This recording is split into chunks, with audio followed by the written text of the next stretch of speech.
Who's there? What is that?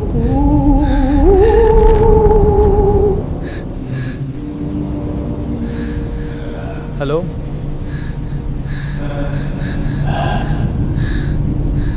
Ravi शहर से अपने गांव लौटा था।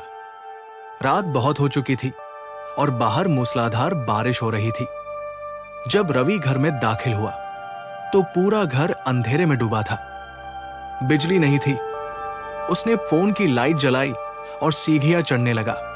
उसने आवाज दी, मां, मैं आ गया। लेकिन कोई जवाब नहीं आया, सिवाय छत पर पानी टपकने की आवाज के। अभी रवि को रसोई से किसी चीज के काटने की आवाज सुनाई दी। वो धीरे धीरे रसोई की ओर बढ़ा। वहां एक मोमबत्ती जल रही थी। उसकी मां सावित्री जमीन पर बैठकर पीट करके कुछ काट रही थी। रवि ने राहत की सांस ली और कहा, मां, इतनी रात को क्या कर रही हो?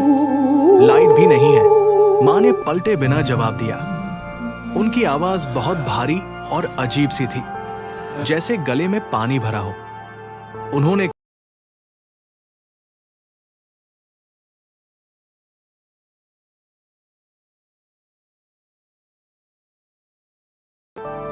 तभी उसकी नजर मां के हाथों पर पड़ी। वो सब्जी नहीं काट रही थी, वो अपने ही नाखून काट रही थी और खून सब्जी की तरह फर्श पर बह रहा था। रवि डर के मारे पीछे हटा। मां, ये खून? मां एक झटके से रुकी, फिर धीरे से बोली,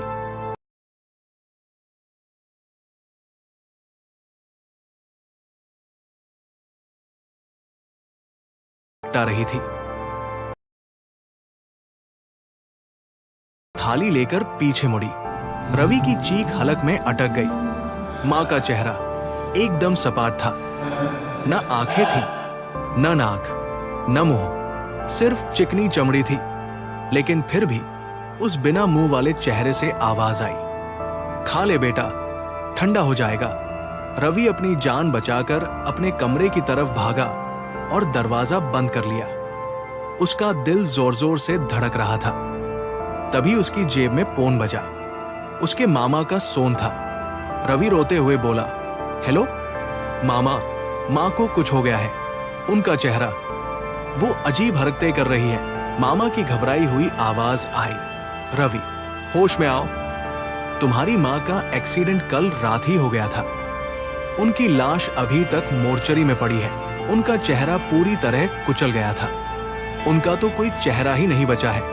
रवि के हाथ से फोन गिर गया। अगर मां की लाश अस्पताल में है तो बाहर कौन है? तभी उसके कमरे के दरवाजे पर धीरे से खटखट हुई और फिर वही भारी आवाज दरवाजे के बिल्कुल पास से आई, बेटा, तूने मामा को क्यों बताया? मैं तो बस तुझे अपने साथ ले जाने आई थी। दरवाजे के नीचे से धुआं जैसा कुछ अंदर आने लगा। रवि पलंग के नीचे छिप गया।